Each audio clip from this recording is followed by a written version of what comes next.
जय हिंद साथियों। आप सभी को बधाई हो कि हम लोग चैप्टर नंबर 11 के लास्ट लेक्चर पर पहुंच चुके हैं, जिसे हम समझते हैं इस चैप्टर के रीढ़ की हड्डी। टॉपिक का नाम है ट्रांसफार्मर। जितने ट्रांसफार्मर के बारे में जो कुछ भी पढ़ना है वो सब कुछ इधर लिखा है, आप देख लीजिए क्या क्या पढ़ना है।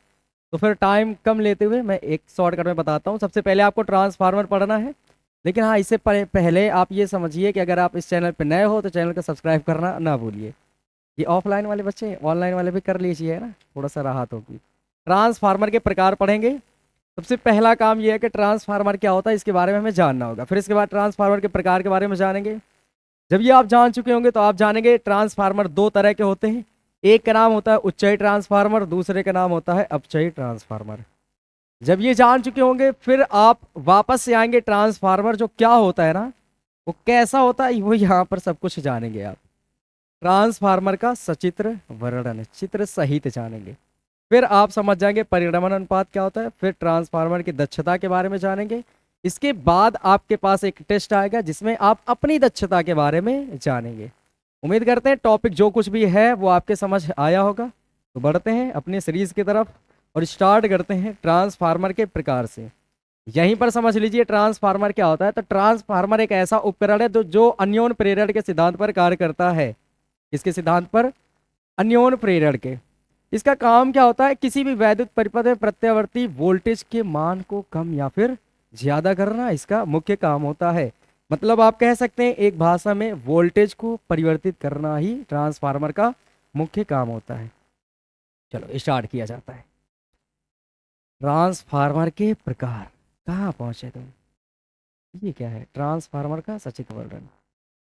यहां से शुरू होती क्लास।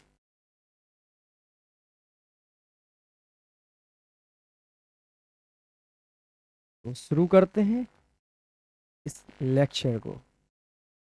देखिए यहां पर लिखा है ट्रांसफार्मर के प्रकार। नंबर 1 पर लिखा है उच्चयी ट्रांसफार्मर, नंबर 2 पर लिखा है अपचयी ट्रांसफार्मर। सबसे पहले मैं आपको यहां बताता हूं ट्रांसफार्मर क्या होता है। ट्रांसफार्मर के बारे में इधर ही बता दो।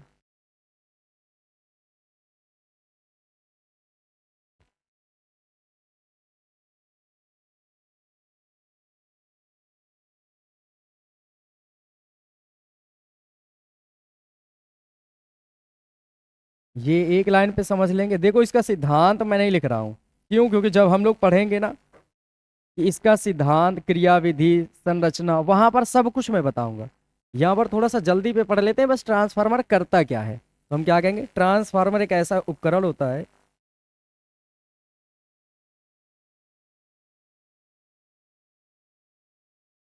ट्रांसफार्मर एक ऐसा उपकरण होता है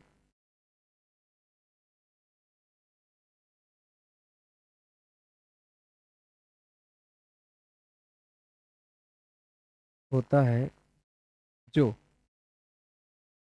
किसी वैद्युत परिपथ में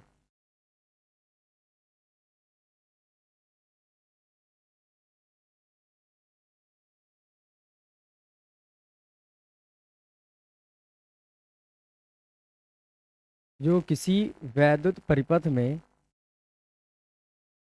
प्रत्यावर्ती वोल्टेज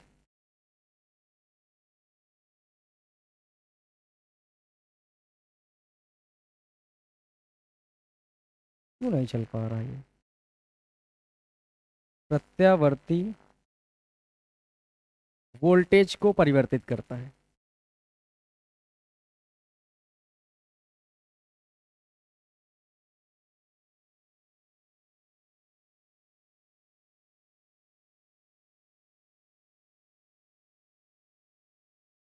अब बात आती है ट्रांसफार्मर कितने प्रकार के होते हैं। अच्छा अगर मैं आपसे पूछूं, बताना जरा ध्यान से, ट्रांसफार्मर क्या होता है तो आप एक शब्द में बता सकते हो ना। वह उपकरण जो किसी वैद्युत परिपथ में प्रत्यावर्ती वोल्टेज के मान को परिवर्तित करे उसका नाम क्या होगा? ट्रांसफार्मर होता है। ठीक है। अब यहाँ पर बात आती है ट्रांसफार्मर के प्रकार। वो कितने हैं? दो प्रकार के हैं। नंबर 1 पे आप पढ़ेंगे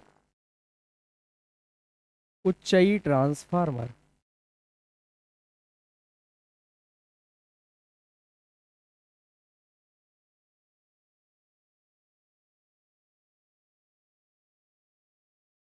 ये क्या लिखा है मैंने?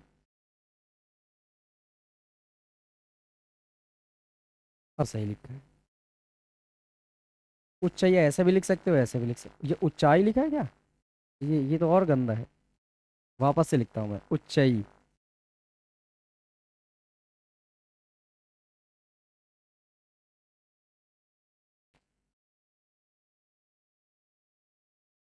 अच्छा एक बात समझो जरा, इसके नाम में ही सारी चीजें छिपी होती है, ये क्या होता है? नाम क्या लिखा है बोले? ऊंचाई। ऊंचाई का मतलब जो ऊंचा कर दे, है ना? क्या कर दे? ऊंचाई मीन्स ऊंचा करने वाला। अपचई मीन्स घटा देने वाला। ऊंचाई मीन्स ऊंचा कर देने वाला। तो सोचो जरा, ऊंचा किसको करेगा? ऐसा ट्रांसफार्मर जो किसी वैद्युत परिपथ में निम्न वोल्टेज को उच्च वोल्टेज में बदल देता है, उसका नाम क्या हो जाएगा? ऊंचाई ट्रांसफार्मर। समझ आया?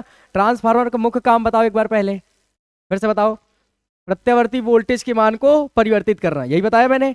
तो जो निम्न को उच्च कर दे उसका नाम क्या हो जाएगा? उच्चाई। और जो उच्च को निम्न कर दे उसका नाम अपचाई। समझ गए? तो लिखूं मैं यहां पर अब, ऐसा ट्रांसफार्मर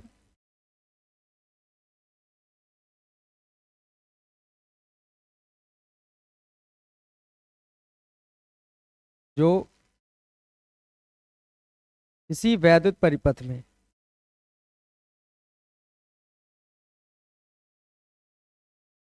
जो किसी वैद्युत परिपथ में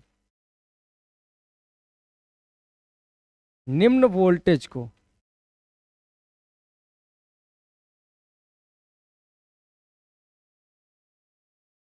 निम्न वोल्टेज को उच्च वोल्टेज में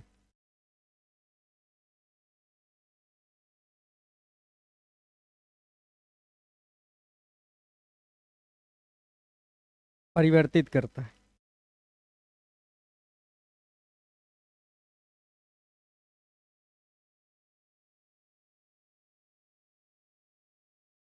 उसे उच्चई ट्रांसफार्मर कहते हैं।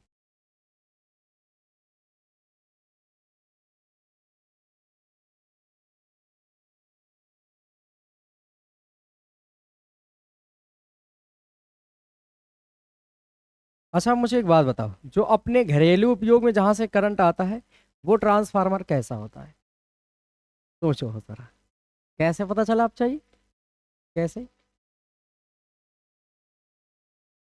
कैसे पता कैसे कि लो वोल्टेज में कर देता है? आपने कैसे जाना कि ये लो वोल्टेज में कर देता है? मान लिया कि आप चाहिए, पर कैसे जाना कि ये लो वोल्टेज में कर देता है? इसका सीधा सा जवाब है, देखिए मेरे बात समझे। जब ट्रांसफार्मर जहाँ होगा ना वहां लिखा होगा, देखो 440 वोल्ट लिखा होता है ना। जब अपने घर में आ जाओ तो कितना मिल जाता है? 250 वोल्ट मैक्सिमम, है ना? 260 पहुंच जाता होगा बस। तो समझो 440 वाला आ गया 260 में, क्या हो रहा है? कम हो रहा है ना? तो मतलब जो अपने घरों पे जो ट्रांसफार्मर जिससे करंट आता है वो कौन सा यूज कर रहे थे हम लोग? अपचयी। जो ज्यादा को कम करके भेजता है। अगर इतने आ जाए तो बाकी सब घर के केवल लाइट आती नजर आएगी, बाकी सब कुछ जाता नजर आएगा, जैसे बल्ब हो गए, फ्रिज हो गए, ऐसी चीजें। तो वो क्या करता है? कम कर देता है। अगली हेडलाइन, अब इनके चित्र भी बनाएंगे हम लोग। अपचयी ट्रांसफार्मर। अपचयी ट्रांसफार्मर।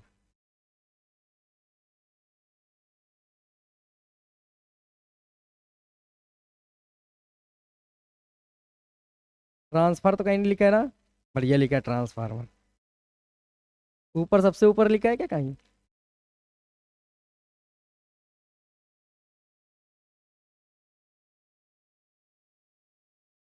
ऐसा ट्रांसफार्मर, बहुत सही। ये ऐसा ट्रांसफार्मर हो सकता है क्या? गलत बात है। ऐसा ट्रांसफार्मर अब अच्छा लग रहा है ना ये? ठीक, अच्छा लगेगा। यहाँ यहाँ लगी तो है ये। अच्छा लग रहा है अब? ठीक है, ऐसा ट्रांसफर नहीं ट्रांसफार्मर होता है। सुनिए जरा, अब चाहिए समझ गए होंगे ना, अब मुझे बताने की जरूरत नहीं रही। ऐसा ट्रांसफार्मर, ट्रांसफर नहीं ट्रांसफार्मर, जो किसी वैद्युत परिपथ में उच्च वोल्टेज को किस में कन्वर्ट कर दे? बोलो। निम्न वोल्टेज में, बहुत सही। ऐसा ट्रांसफार्मर, बोलना अगर मैं ट्रांसफर लिखूं तो। ऐसा ट्रांसफार्मर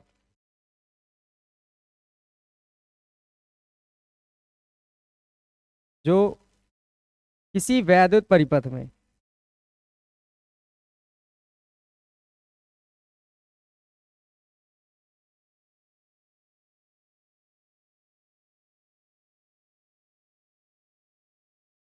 उच्च वोल्टेज को निम्न वोल्टेज में परिवर्तित करता है। उच्च वोल्टेज को निम्न वोल्टेज में परिवर्तित करता है।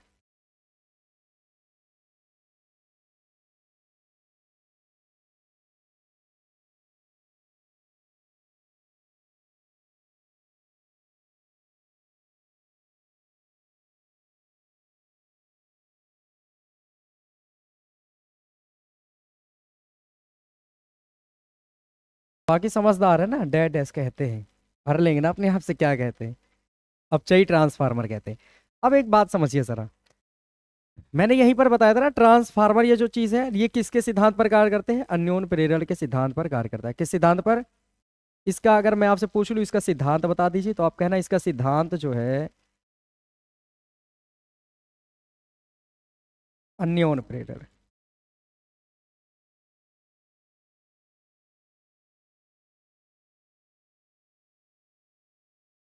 अगर मैं आपसे पूछूं कि इसका बताइए आप सिद्धांत क्या है?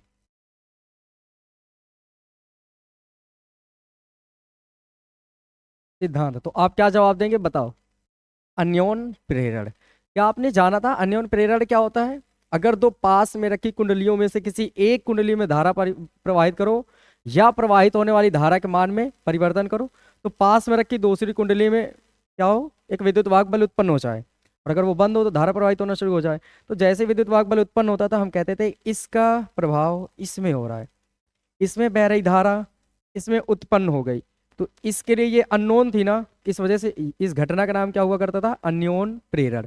मतलब ये हुआ कि अगर दो कुंडलियों में से एक कुंडली में हम धारा प्रवाहित कर लें या धारा के मान में परिवर्तन करें और उसका सीधे प्रभाव पास में रखी दूसरी कुंडली पर पड़े और दूसरी कुंडली में वैद्युत वाहक बल उत्पन्न हो जाए, तो हम कहेंगे ये जो घटना हो रही ना, इस घटना का नाम अन्योन प्रेरण।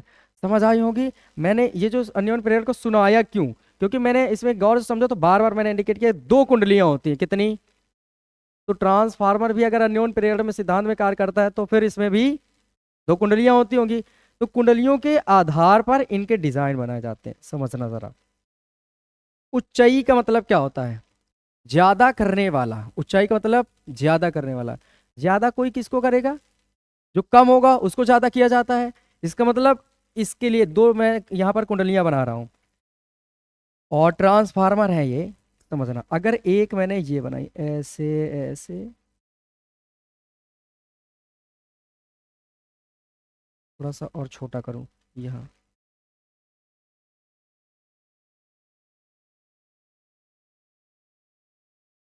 एक, ये कॉइल्स मैंने बना दी, ये एक बना दी। अब इधर एक समझना।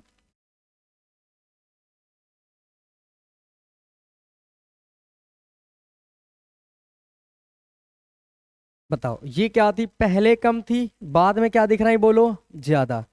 तो जो ये पहचान है समझने के लिए कि जो पहले कम हो वो बाद में ज्यादा हो जाए नीचे, तो समझ लेना ये कौन सा ट्रांसफार्मर है?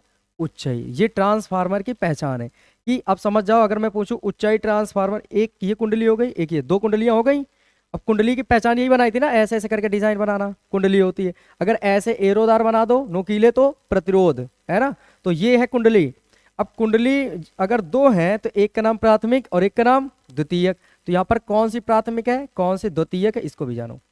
ये है प्राथमिक,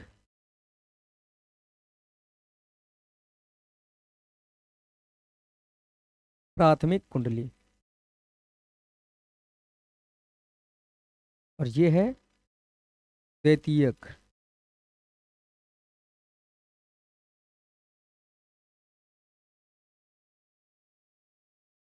अगर मैं आपसे पूछता हूं किसमें कुंडलियों में फेरों की संख्या ज्यादा है बताओ? किसमें? द्वितीय कुंडली में, है ना। तो बस ये बातें याद रखना कि उच्चई इसका नाम होता है, उच्चई ट्रांसफार्मर। इसका नाम क्या है बोलो? उच्चई। मैं यही लिख देता हूं।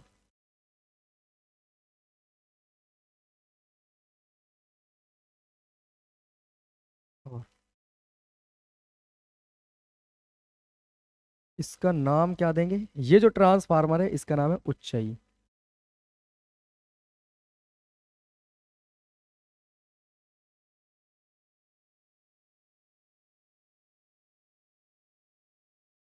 तो बताओ जरा, अगर मैं आपसे पूछूं ऊंचाई ट्रांसफार्मर को फेरों के हिसाब से इसकी डेफिनेशन बना दो, तो आप क्या बनाएंगे? ऐसा ट्रांसफार्मर जिसकी प्राथमिक कुंडली में फेरों की संख्या कम और द्वितीयक कुंडली में फेरों की संख्या अधिक हो उसे ऊंचाई ट्रांसफार्मर कहते हैं। ऐसा ट्रांसफार्मर जिसकी प्राथमिक कुंडली में फेरों की संख्या कम हो और द्वितीयक कुंडली में फेरों की संख्या अधिक हो उसका नाम ऊंचाई ट्रांसफार्मर होता है। अब समझ गए होंगे इसका अपोजिट क्या हो जाएगा? अपचयी वाला। अपचयी मीन्स कम करने वाला। कम किसको किया जाता है? जो ज्यादा होगा उसी को कम करेंगे ना। तो मतलब जो पहले ज्यादा हो बाद में क्या हो जाए? कम। तुम इधर आ जाओ, तुम्हारी कोई जरूरत नहीं रही।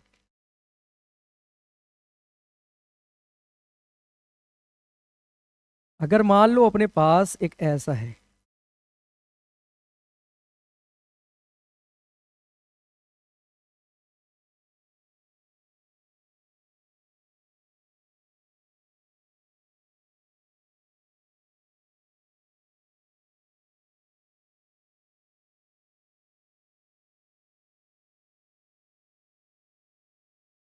तो इसमें क्या देखा आपने बताओ? जो प्राथमिक कुंडली है उसमें फेरों की संख्या ज्यादा है।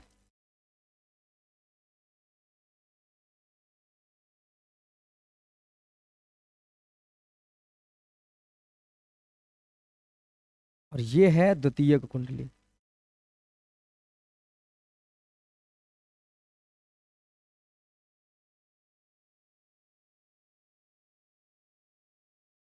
इसका नाम क्या देंगे हम लोग? बोलते चले, अपचयी ट्रांसफार्मर।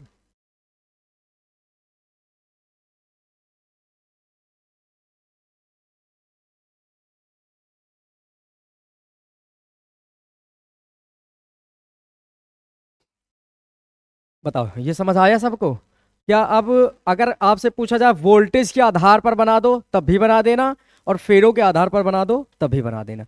वोल्टेज के आधार पर ऐसा जो ट्रांसफार्मर ज्यादा को कम कर दे अपचयी और कम को ज्यादा कर दे उच्चयी। अगर फेरों के हिसाब से बनाओगे तो जिसमें प्राथमिक कुंडली में कम और द्वितीयक में ज्यादा तो उच्चयी, प्राथमिक में ज्यादा द्वितीयक में कम तो अपचयी। सीख गए ये?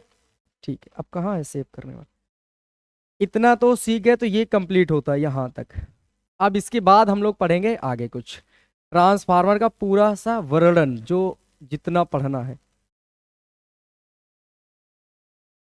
ये जो टॉपिक अगर आपने पढ़ लिया तो फिर हो सकता है आपके 5 नंबर मिल जाए। तो छोड़ना तो है ही नहीं कुछ भी, कोई भी टॉपिक सीखो जरा। एक बार मैं कोशिश करता हूँ जाने की, कहाँ पर? उसमें चित्र में, नेक्स्ट पेज पर। अगर मैं बना पाया तो एक अच्छा सा चित्र बनाकर मैं समझाता हूँ। वापस से मैं इसी में आ जाऊंगा ना। देखता हूँ।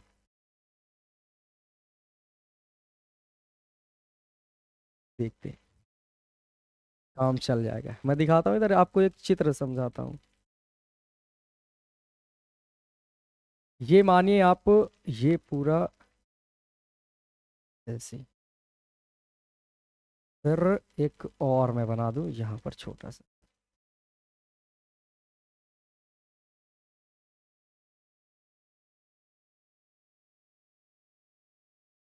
ये ट्रांसफार्मर का जितना कुछ भी है वो सब कुछ मैं इधर बताऊंगा, ठीक है?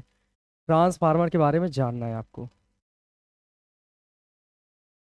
क्योंकि वहां पर ये सब कुछ अवेलेबल नहीं था।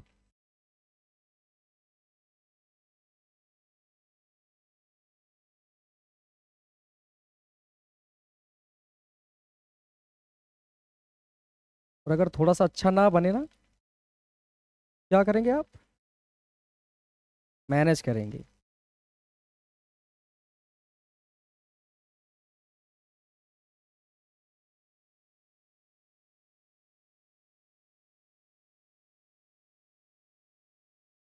अब पहले इनको सेट करूं मैं।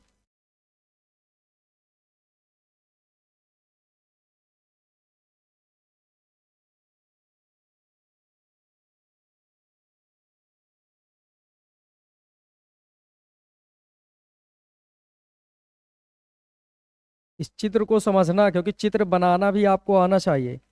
जैसे जैसे बना रहे हैं वैसे वैसे बना लीजिएगा।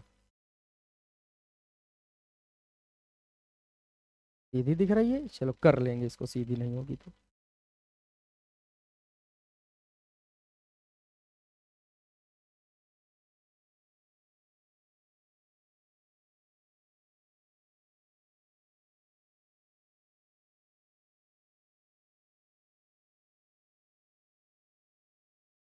ठीक है, अच्छा लग रहा है अब देखने पे। ठीक है, अब यहाँ पर समझिएगा, समझो ज़रा। अब इस चित्र को जैसे मैं बना रहा हूँ ना, वैसे ही बिल्कुल बनाना है आपको भी। और चित्र देखते चलो, वरना नहीं बना पाओगे। वहाँ कठिन यही लगता है कि कैसे बनाने।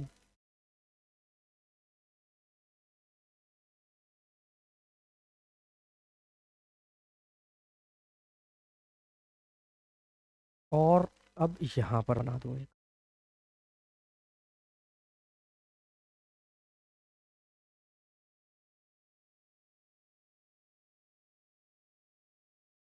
अनाउंस करूँ क्या?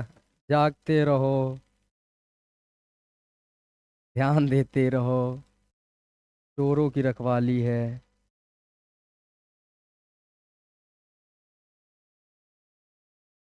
कृपया समझदार बच्चे जागते रहें।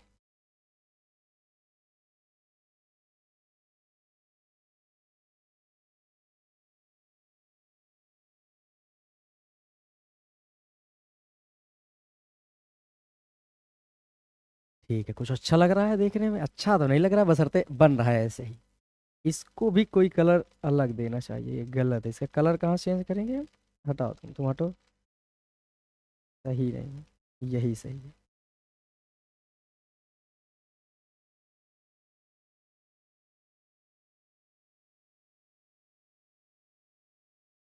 ठीक है, यहाँ तक बना लेंगे ना, इतना सब लोग बना लेंगे।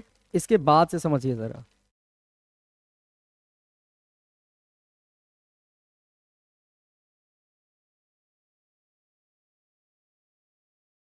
ये क्या मैं कर रहा हूँ, और क्यों मैं कर रहा हूँ इसे?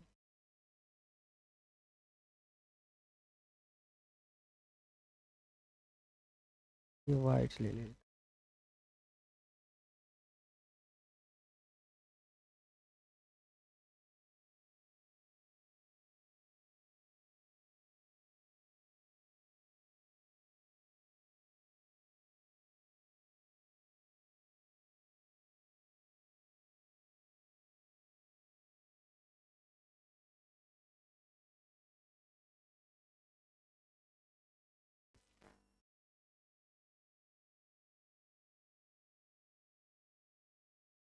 चित्र देखते चलो, जैसा बनाया जा रहा है बिल्कुल ऐसे ही बनाना है आपको भी।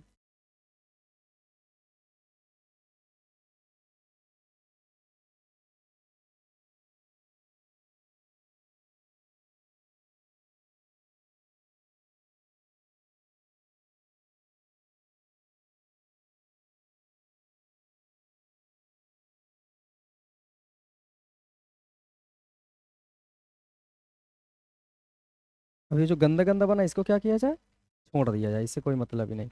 एक लाइन खींच दूंगा मैं इसमें। अब यहाँ पर भी।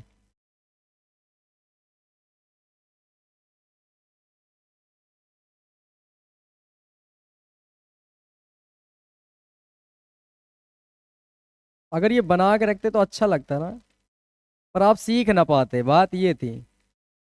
कैसे बनाना ये देखते चलोगे तो अच्छा रहेगा।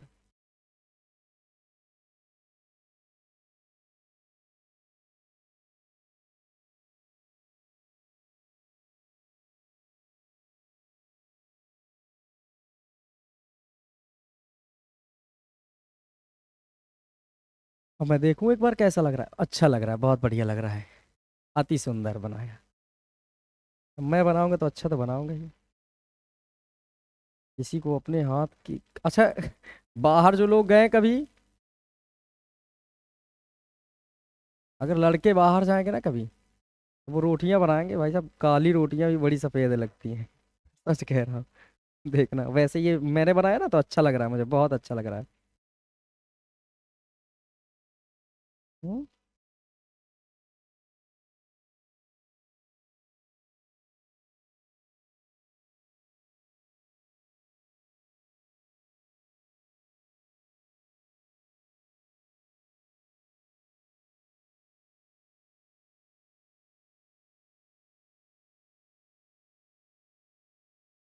चलो अब समझना जरा ध्यान से, जो मैं समझा रहा हूँ। यहाँ पर आपको फेरे बनाने हैं। अच्छा, घरों में कौन सा यूज करते हैं हम लोग? कौन सा? अपचयी। पर हम लोग यहाँ पर बनाएंगे कौन सा, उच्चयी, याद रखना। जब ट्रांसफार्मर पढ़ेंगे वो कौन सा पढ़ेंगे, उच्चयी। वास्तव में हम लोग कौन सा यूज कर लेते हैं वहां पर, अपचयी।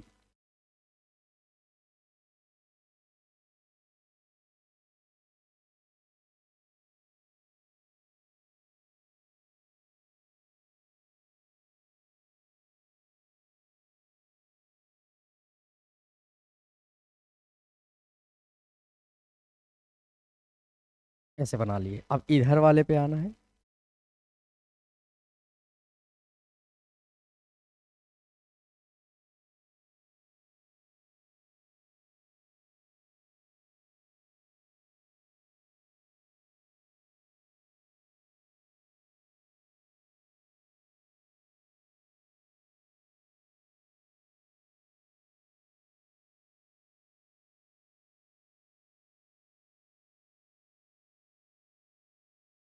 क्या ये दिख जाएंगे फेरे, काफी ज्यादा दिख रहे हैं। यहाँ से खत्म कर देता हूँ मैं, और इधर से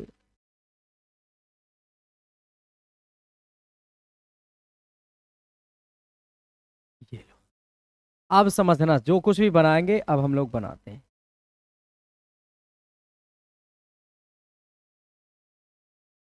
अच्छा बताओ, ये प्राथमिक कुंडली, ये द्वितीयक, इसमें क्या आपको ऐसा लग रहा है कि प्राथमिक कुंडली में फेरे कम है और द्वितीयक में ज्यादा है, ऐसा महसूस हो रहा है ना? तो बस समझ जाइए कुंडली के हिसाब से कौन सा प्राथमिक बना दें। ऊपर वाले के नाम मैं लिख देता हूँ प्राथमिक कुंडली, ये जो है ना इसका नाम है प्राथमिक कुंडली। प्राथमिक कुंडली।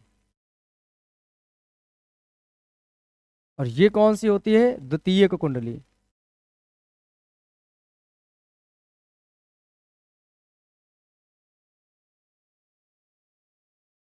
ये है पूरे ट्रांसफार्मर की पहचान।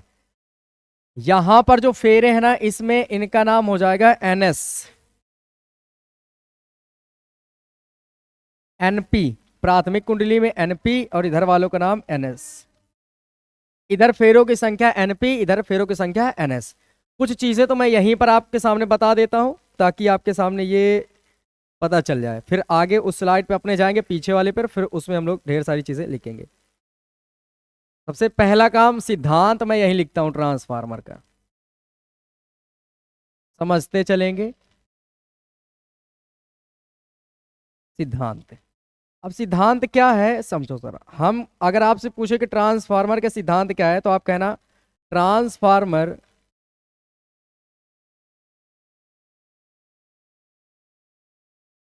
अन्योन प्रेरण के सिद्धांत पर कार्य करता है। अन्योन प्रेरण के सिद्धांत पर कार्य करता है।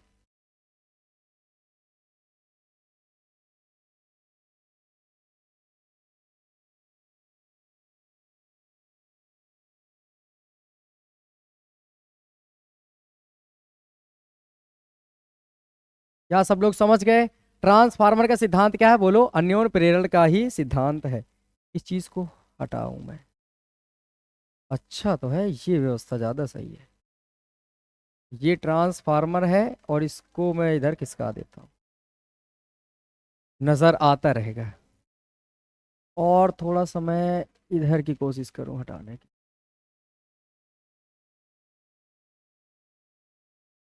ठीक है, अगली हेडलाइन समझो जरा। जब ये एक बात हो जाए तो फिर आती है इसकी संरचना।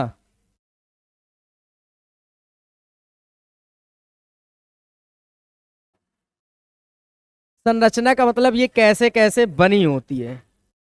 संरचना का मतलब क्या होगा बताओ, ये कैसे कैसे बनी होती है। तो इसको जानने के लिए हम ये समझेंगे कि ये जो दिख रहे हैं ना, ये ऐसे, ये एक मोटी नहीं, इसमें कई सी पत्तियां नजर आ रही होंगी।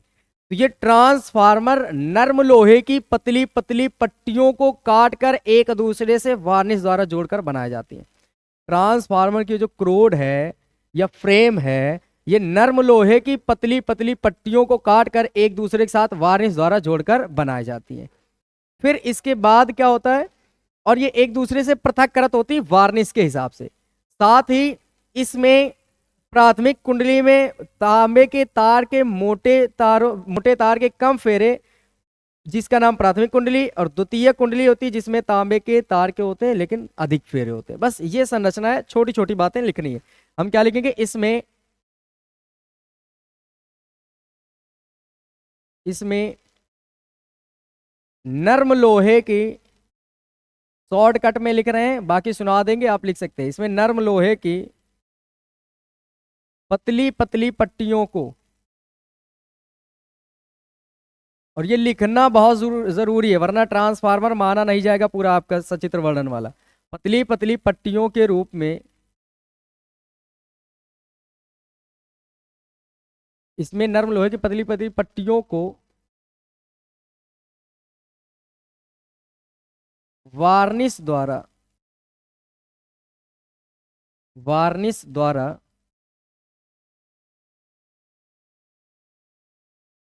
जोड़कर बनाया जाता है, बनाया जाता है,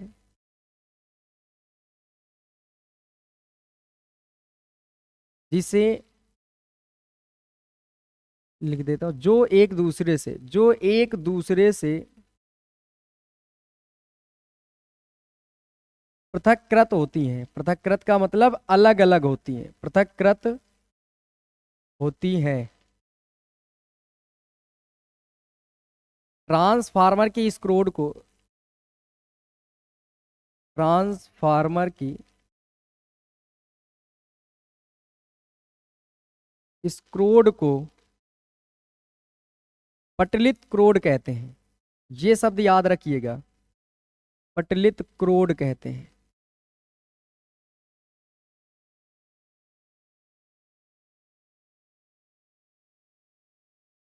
पटलित क्रोड कहते हैं। ट्रांसफार्मर के, ट्रांसफार्मर के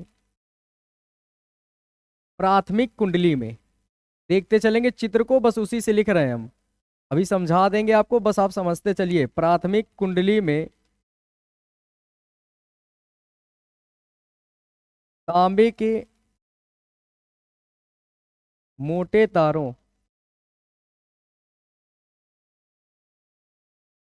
की कम फेरे वाली, कम फेरे, कम फेरों वाली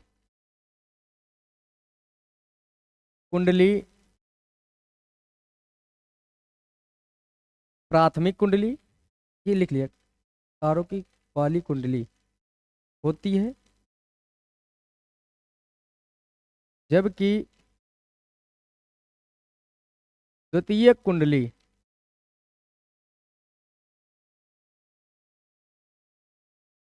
अधिक फेरों वाली होती है।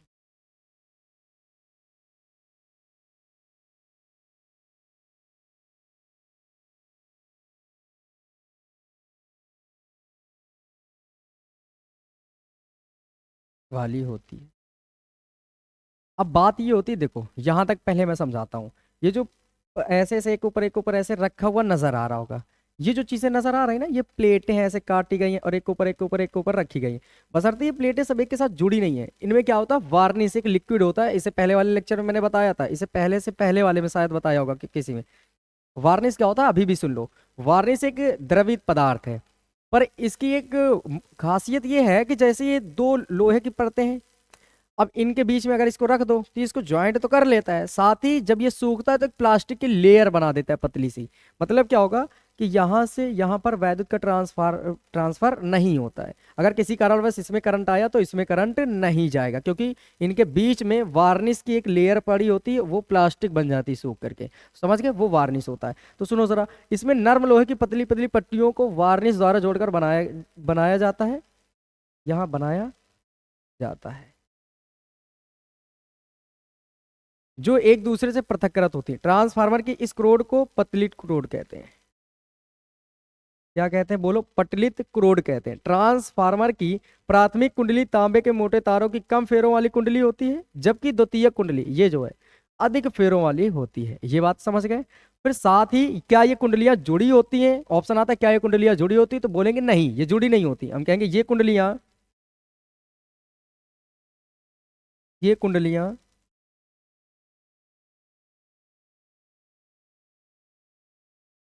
एक दूसरे से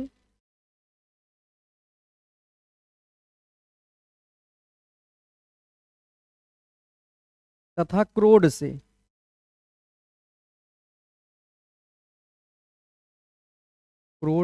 वार्निश द्वारा पृथक्कृत होती हैं।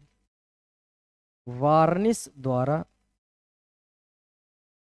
पृथक्कृत होती हैं।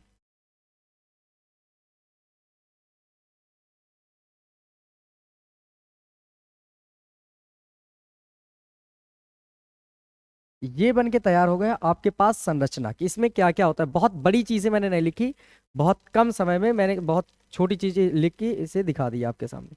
अब हम क्या करेंगे, इसके बाद थोड़ी सी और कुछ चीजें लिखनी है। कार्यविधि, कार्यविधि अगर आप लिखना सीख गए तो मान लीजिए आधे से ज्यादा आप करना सीख गए। तो ये हो जाएगा इतना ट्रांसफार्मर को, और ऊपर मैं करूं जिससे अच्छा लगे।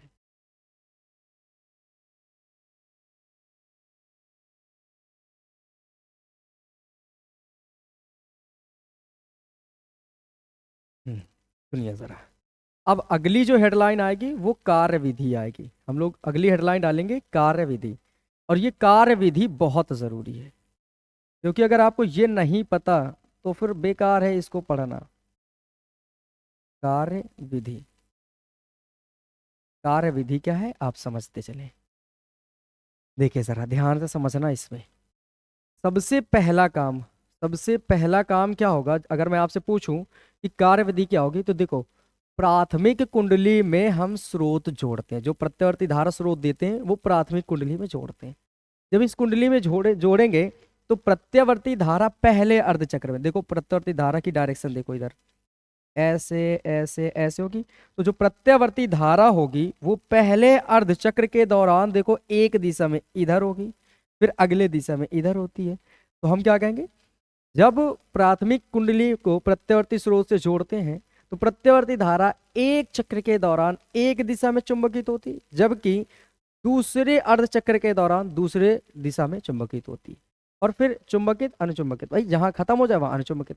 तो बार बार चुंबकन और विचुंबकन के कारण चुंबकीय फ्लक्स में क्या होने लगता है, बोलो परिवर्तन होता है। भाई देखो ये अगर धारा लगातार वो इधर जाएगी तो ये इधर जाएगी, तो ये बदल रही है ना, डायरेक्शन बदल रही। चुंबकन विचुंबकन, भाई यहाँ से यहाँ तक है, यहाँ जीरो, फिर यहाँ बढ़ती गई फिर जीरो, फिर इधर की ओर अधिकतम अधिकतम अधिकतम, यहाँ बढ़ती गई अधिकतम, फिर इधर घटते घटते शून्य। तो ये बार बार चुंबकन और बार बार विचुंबकन के कारण इस कुंडली में क्या हो जाता है, जल्दी से बोले, फ्लक्स में परिवर्तन होता है।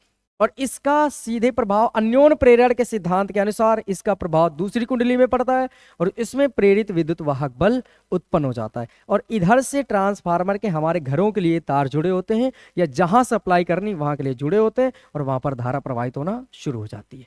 फिर से एक बार सुनिए जरा, यहां पर जो कुछ भी लगाएंगे हम प्राथमिक कुंडली में लगाएंगे, और इसमें जब हम लगाएंगे तो प्रत्यावर्ती धारा पहले अर्धचक्र के दौरान एक दिशा में चुंबकित होती है और दूसरी बार दूसरी दिशा में। तो ये बार बार चुंबकन और विचुंबकन के कारण ऐसा होता है कि अन्योन प्रेरण यहाँ काम करने लगता है। अन्योन प्रेरण की घटना होती है, और अन्योन प्रेरण की घटना के अनुसार इस कुंडली में जो फ्लक्स परिवर्तन होता है इसका सीधे प्रभाव पास में उपस्थित दूसरी कुंडली पर पड़ता है, और इसमें एक प्रेरित विद्युत वाहक बल उत्पन्न हो जाता है। और अगर परिपथ बंद है तो धारा प्रवाहित होना शुरू हो जाती है। बस यही तो काम था कि कुल मिलाकर दोनों कुंडलियों को यूज में लेना हमारा मुख्य काम होता है, कि यहां पर मैंने दिया, यहां पर हो गया तो अन्योन प्रेरण दिख गया। तो अब सुनिए जरा, यही चीज मैं लिखता हूं, इसी को देखते हुए बनाया जाता है। लिखेंगे, जब कलर चेंज, जब प्रत्यावर्ती धारा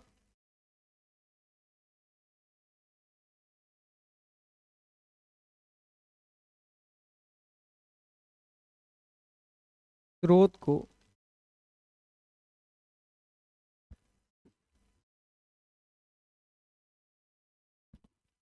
धारा स्रोत को प्राथमिक कुंडली से जोड़ते हैं, प्राथमिक कुंडली से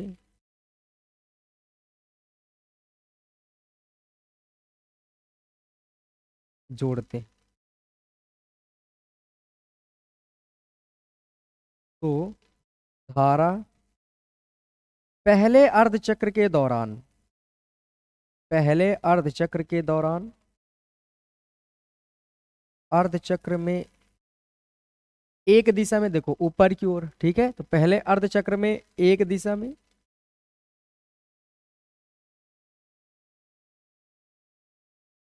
जबकि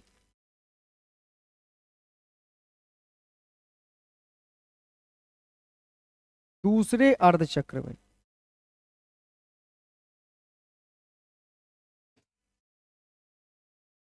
अर्धचक्र में दूसरी दिशा में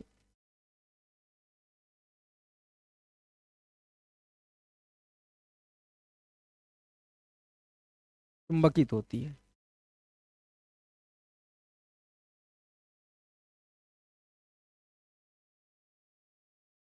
इस प्रकार क्या कहेंगे, बोलो हम लोग, एक बार इधर चुंबकित होगी एक बार इधर, तो बार बार चुंबकन और विचुंबकन के कारण, इस प्रकार बार बार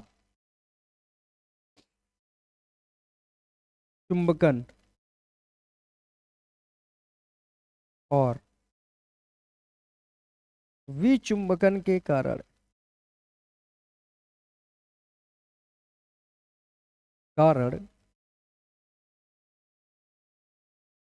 कुंडली से बद्ध, कुंडली से बद्ध, इसको हटा दूं मैं, चुंबकीय फ्लक्स में परिवर्तन होता है।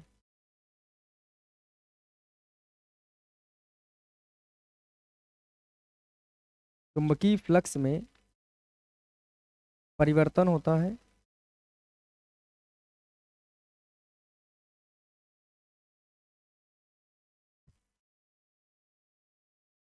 और अन्योन प्रेरण के सिद्धांत के अनुसार, अन्योन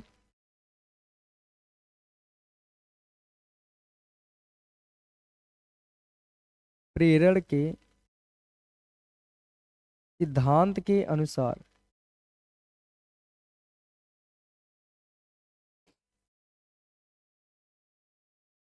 इसका सीधा प्रभाव, इसका सीधा प्रभाव द्वितीयक कुंडली पर पड़ती है, द्वितीयक कुंडली पर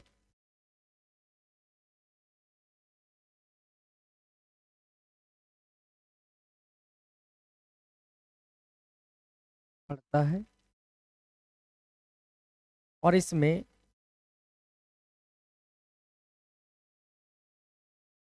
इसमें एक प्रेरित विद्युत वाहक बल उत्पन्न हो जाता है, और इसमें एक प्रेरित विद्युत वाहक बल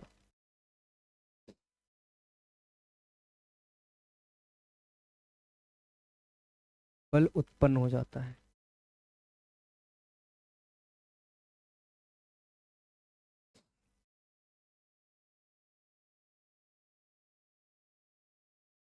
उत्पन्न हो जाता है, और यदि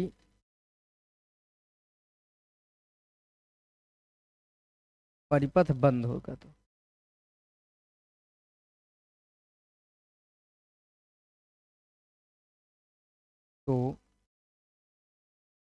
धारा प्रवाहित होना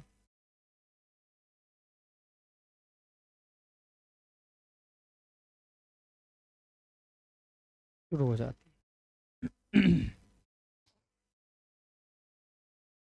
और आपको पता होना चाहिए कि जितना, जैसे जैसे इसमें परिवर्तन होगा वैसे वैसे इसमें प्रेरित विद्युत वाहक बल उत्पन्न होगा और धारा प्रवाहित होना शुरू हो जाएगा। ये यहाँ तक कंप्लीट कर देते हैं हम। अब मान लो इसके बाद थोड़ा सा डेरिवेशन टाइप का है, वो भी आप सीख लीजिए। इसको मैं और थोड़ा सा छोटा करूँ, अब जगह तो बनानी ही होगी इतने में ही।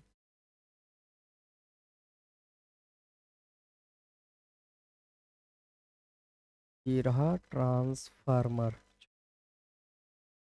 अब मैं क्या कर सकता हूँ, इनको शिफ्ट कर सकता हूँ पीछे की ओर, यहाँ से कर सकता, हर किसी को करना ही होगा हमें, जगह नहीं है, बस मुझे 1 मिनट का टाइम दें, सब कुछ मैं एडजस्ट कर।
ये लो जगह बन के तैयार।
थोड़ा सा कष्ट कर लीजिए क्योंकि जगह कम है, यहीं पर सब कुछ बताना भी है, तो फिर थोड़ा सा टाइम आप मुझे दीजिए, मैं सब कुछ एडजस्ट कर देता। वरना अगर मैं इधर से हटा दूंगा तो फिर गड़बड़ हो जाएगा। इस वजह से यहाँ पर रखना ज़रूरी है।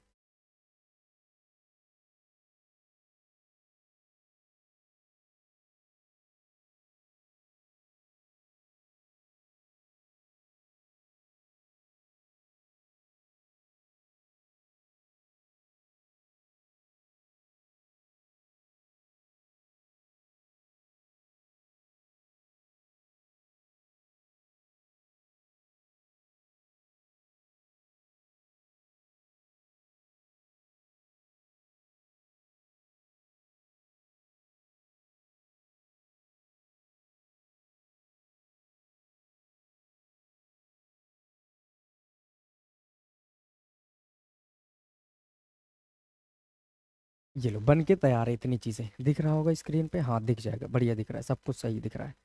ट्रांसफार्मर को मैं नीचे शिफ्ट कर दूंगा, स्क्रीन रोशनी पड़ रही होगी तो ठीक नहीं सही है। अब सुनिए ज़रा, अब हम लोग आगे बढ़ते हैं। अब हम लोग लिखेंगे माना यदि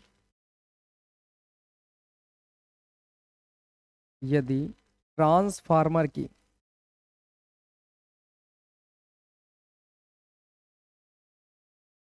प्राथमिक कुंडली में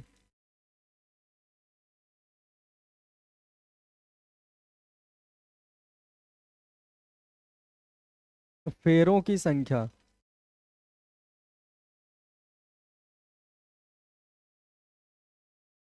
NP और द्वितीयक कुंडली में फेरों की संख्या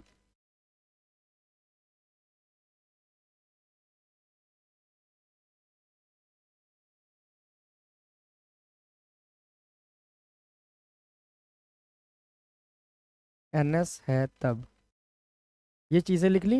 फैराडे के नियम पे आ जाओ, फैराडे के नियम से, फैराडे के प्रथम नियम से। क्यों? क्योंकि फैराडे के नियम क्यों लग रहा है बताओ मुझे। क्योंकि हम लोग जानते हैं प्रेरण संबंधी फैराडे ने ही नियम दिए थे, ये प्रथम नियम से।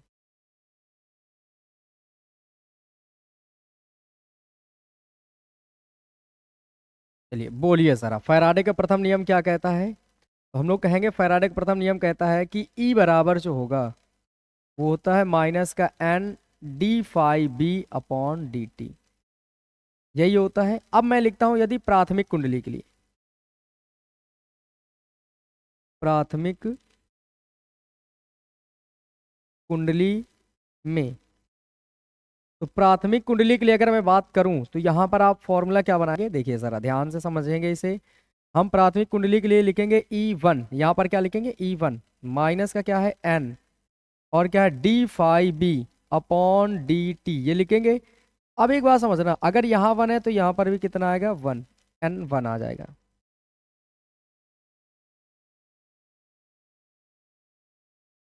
N1 और d phi b/dt, ये बनेगा इक्वेशन नंबर फर्स्ट। इसी तरह अगर मैं बात करूं द्वितीय कुंडली के लिए,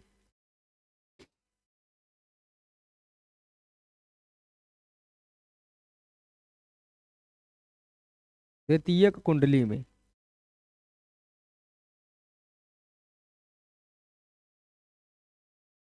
तो द्वितीयक कुंडली में जब फॉर्मूला आप बनाएंगे तो यहाँ पर निकलेगा E2 बराबर माइनस का N2 और फिर d phi b/dt। ये बन के तैयार है। प्राथमिक कुंडली में ये होगा, द्वितीय कुंडली में ये होगा। अब यहां से मैं समीकरण 2 इसको देता हूं और समीकरण 1 में 2 से भाग कर देता हूं।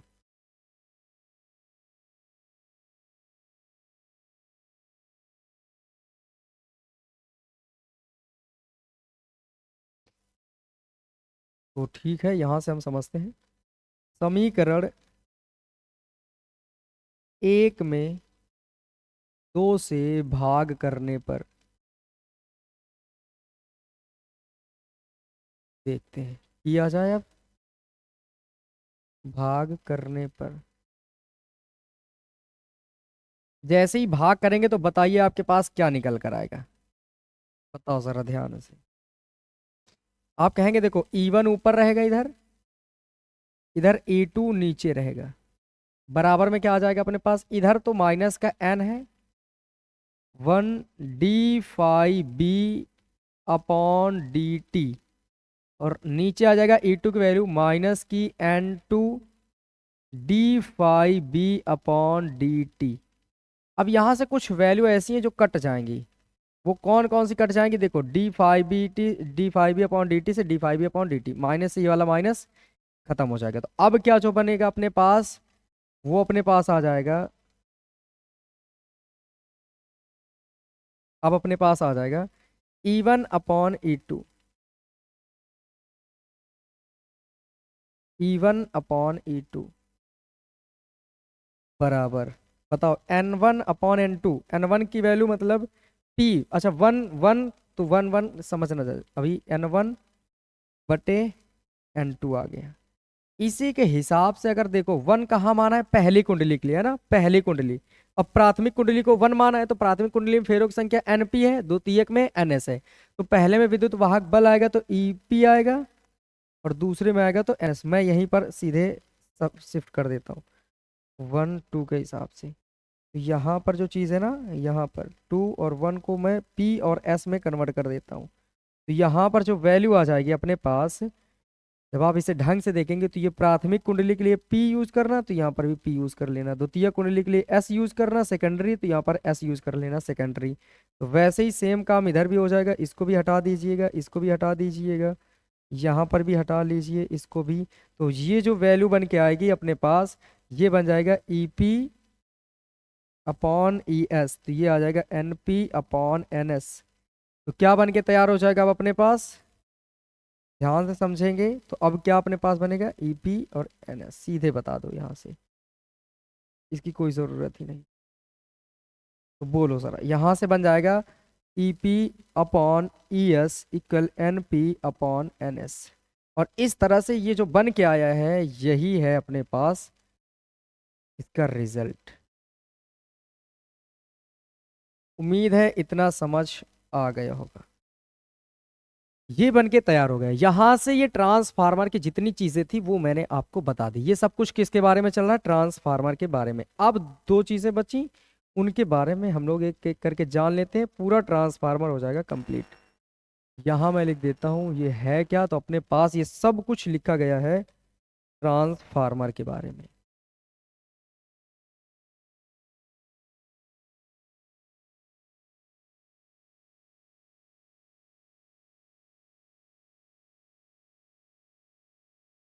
ट्रांसफार्मर, ठीक है। यहां से अब समझते चलेंगे, हम इतनी चीजें जान गए। तो यहीं से आप समझ लीजिए परिणमन अनुपात के बारे में। चलो ठीक है, ये चीजें आपको याद रखनी है। और इसको मैं थोड़ा सा हटा देता हूँ।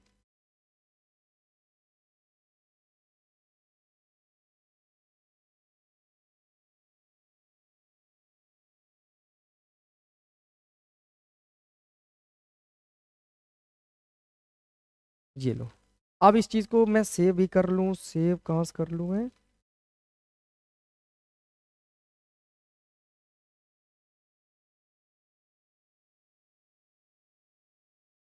एग्जिट करता हूँ मैं।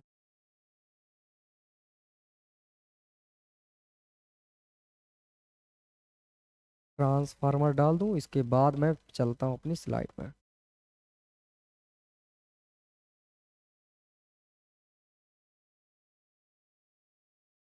ठीक, आ गए। अब सचित्र वर्णन, वो पूरी चीजें उधर मैंने समझा दी। अब यहाँ पर हम लोग पढ़ेंगे केवल ये सचित्र वर्णन खत्म, इसका काम खत्म हो गया। अब परिगणन अनुपात पे हम लोग चलते हैं। आ गए अपनी स्लाइड पर, उधर जगह ज्यादा थी, सही से बनाया जा सकता था, इस वजह से उधर आपको पहुंचा दिया गया था। चलो समझना जरा ध्यान से, बहुत अच्छे से समझेंगे हम लोग परिगणन अनुपात क्या होता है। परिगणन अनुपात हम लोग जान चुके हैं कि ई जो ईपी अपॉन ई एस आएगा वो किसके बराबर होगा। ईपी अपॉन जो ई एस आएगा वो एनपी अपॉन एनएस के बराबर आता है। अगर हम लोग यहां से देखें, इसको अपोजिट कर लो तो ई एस अपॉन ईपी बराबर आ जाएगा N S upon N P. किसी को कोई तकलीफ नहीं होनी चाहिए। ये अगर अपोजिट हुआ तो इधर भी अपोजिट हो गया, उल्टा। अब यहां से बात करते हैं परिगणन अनुपात के डेफिनेशन की। हम लोग क्या लिखेंगे, हम लिखेंगे ट्रांसफार्मर की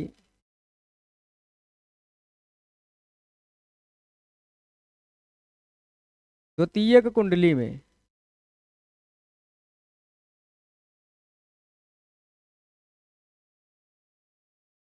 कुंडली में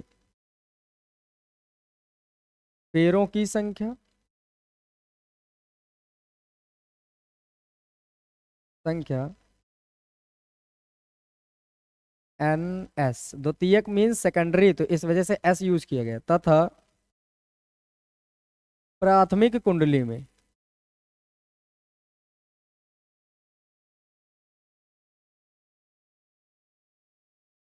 प्राथमिक कुंडली मीन्स एन पी, प्राइमरी कुंडली में पेड़ों की संख्या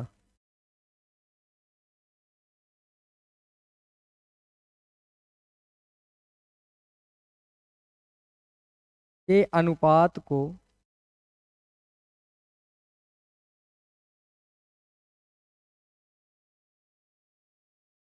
परिगणन अनुपात कहते हैं।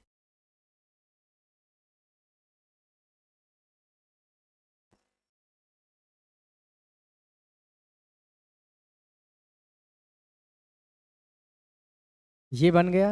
इसकी जो डेफिनेशन है वो क्या होती है, देखो द्वितीय कुंडली में जितने फेरे हो और प्राथमिक कुंडली में जितने फेरे हो, इन दोनों का अनुपात ही क्या कहलाता है, परिगणन अनुपात। इसे हम आर से प्रदर्शित करते हैं, पर स्मॉल लेटर में, इसे स्मॉल आर से प्रदर्शित करते हैं।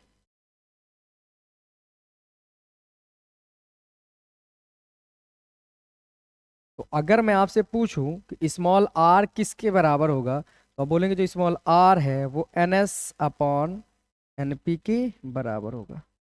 ये तो वो चीज़ है जो हम लोग ये जान गए हैं कि इतना ही होना है, लेकिन लेकिन अभी बात खत्म नहीं हुई। क्या हम लोग ये नहीं जान सकते कि अगर जो आर है वो N S upon N P के बराबर है और N S upon N P E S upon A P के बराबर है, तो ये E S upon E P के भी बराबर होगा। समझ आई बातें, इस तरह से आप जानेंगे कि ये इसके भी बराबर होता है। ये कंप्लीट हो जाता है परिगणन अनुपात क्या होता है। समझ गए ना, द्वितीय कुंडली में फेरों की संख्या, प्राथमिक कुंडली में फेरों की संख्या, उनका ले लो अनुपात, और जो बन के आए उसका नाम होगा परिगणन अनुपात। ठीक है, नेक्स्ट चलते हैं और दक्षता में पहुंचते हैं।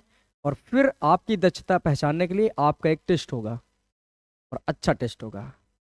समझते हैं ट्रांसफार्मर की दक्षता क्या होता है। किसी भी व्यक्ति की अगर आप दक्षता पहचानते हैं तो आपको क्या करना होता है, समझिए जरा। मैंने कहा है कि ये टेस्ट है, ध्यान से समझिए जरा। एक टेस्ट पेपर है, इसमें से आपको 100 नंबर मिलने हैं, 100 मार्क्स का।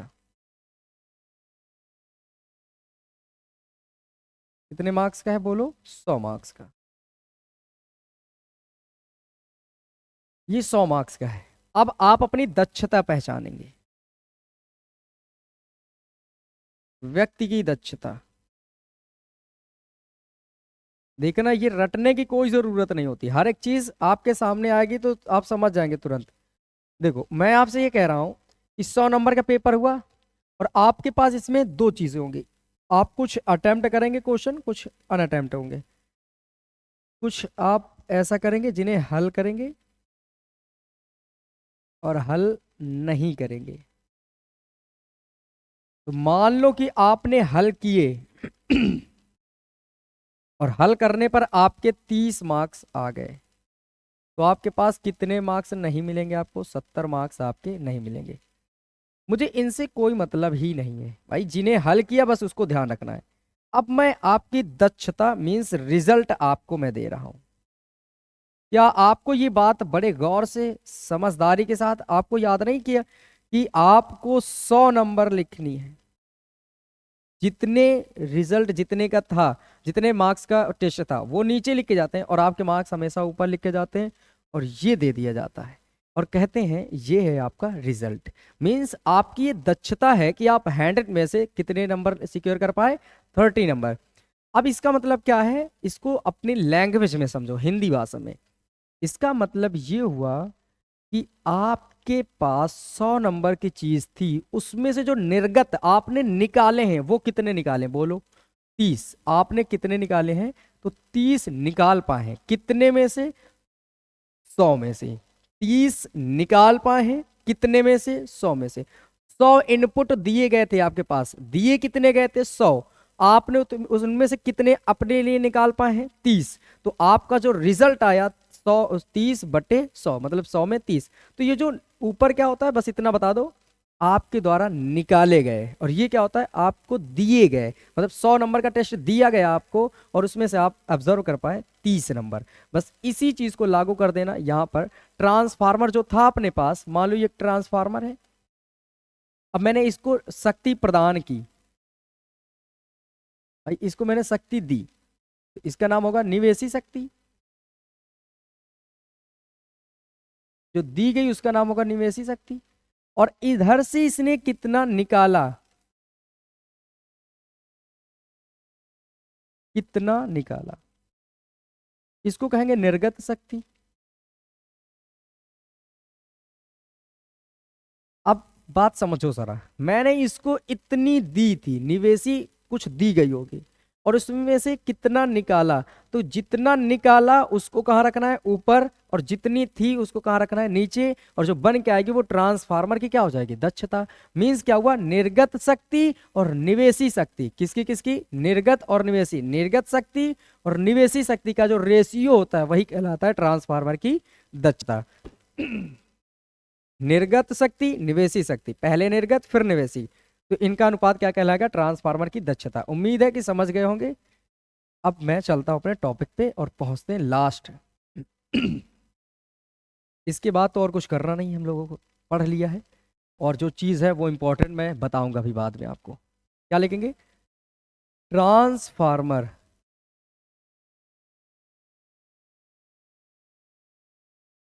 की निर्गत शक्ति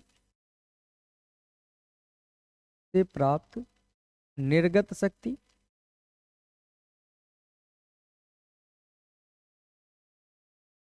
तथा उसकी निवेशी शक्ति, उसकी निवेशी शक्ति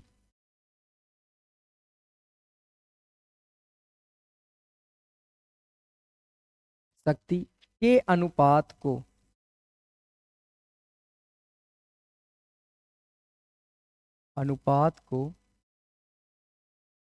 ट्रांसफार्मर की दक्षता कहते हैं।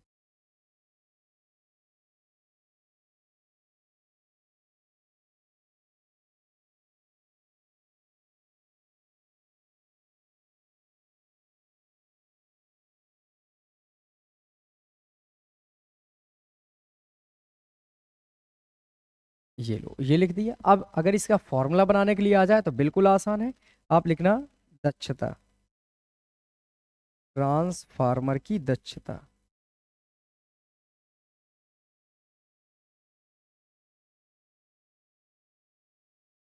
तो ये क्या बन जाएगा आपके पास?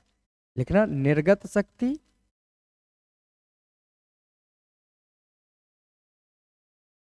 और बटे में निवेशी शक्ति।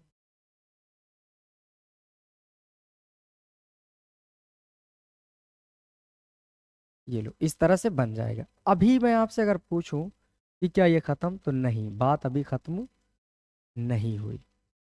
अगर मैं दक्षता को मैथमेटिकल फॉर्म पे लिखूं तो जो दक्षता है ये किसके बराबर होगी? निर्गत। निर्गत आपने देखा होगा, इधर द्वितीयक कुंडली थी, इधर कौन सी कुंडली थी बोलो? द्वितीयक कुंडली थी। इधर कौन सी कुंडली थी? प्राथमिक कुंडली थी। तो आप ये बताओ मुझे, अगर इधर द्वितीयक इधर प्राथमिक थी तो निकलेगी तो द्वितीयक से निकलेगी, मतलब शक्ति क्या होती है? पी। निर्गत मतलब सेकेंडरी से, निवेशी मतलब इनपुट वाली किससे? ये प्राथमिक से होगी। अब बताओ जरा, पी निवेश शक्ति, पी बराबर वी आई होता है, तो वी आई, पी बराबर क्या होगा? वी आई। तो ये भी किसके होगा? सेकेंडरी। सेकेंडरी का। और ये किसका होगा? फर्स्ट का। इस तरह से आप ये भी निकाल सकते हैं, दक्षता समझ बूझ कर निकाल सकते हैं। या तो आप कह सकते हैं वी एस अपॉन वीपी को ई एस अपॉन ईपी भी समझ सकते हैं, और इनटू में आई एस अपॉन आई पी भी समझ सकते हैं। सॉरी, ये आई पी है, वोल्टेज धारा, तो यहां पर आ जाएगा आईपी। अब समझो जरा, अभी अभी पढ़ के आए हो, अभी अभी आपने पढ़ा है कि जो ई एस अपॉन ईपी होता है वो एन एस अपॉन एनपी के बराबर होता है, पढ़े हैं ट्रांसफार्मर के परिणमन अनुपात में। तो ये दक्षता जो होगी इसकी जगह में आ जाएगा N S upon N P, N S upon N P, और इन टू में आ जाएगा I S upon I P. तो इस तरह से इतने फॉर्मूले थे जो आपको याद रखना।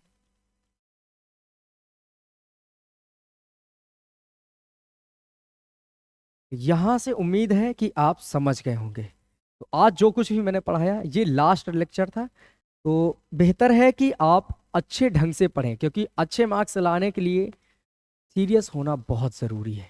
या तो मैं आपको उछल कूद करा देता, थोड़ी देर खिला देता, हंसी मजाक करा देता, चुटकुले सुना देता, शायरी बाज बन जाता और आपको अच्छा लगता, लेकिन कहीं ना कहीं ये मेरे लिए गलत था और आपके भविष्य के लिए बहुत खतरा था। इससे ध्यान रखना, जो कुछ भी पढ़ना बड़े शौक से पढ़ना, बड़े ढंग से पढ़ना, अच्छे से पढ़ना, बीच में कोई खिलवाड़ ना आने पाए। सबसे पहली बात, अपने माइंड को फ्रेश रखना बहुत ज़रूरी है। तो जो कुछ भी पढ़ें अपने माइंड को अच्छा बनाकर पढ़िए, सब कुछ अच्छा होगा। और मैं उम्मीद करता हूं कि आज मैंने जो कुछ भी पढ़ाया होगा सब कुछ अच्छे से समझ आया है।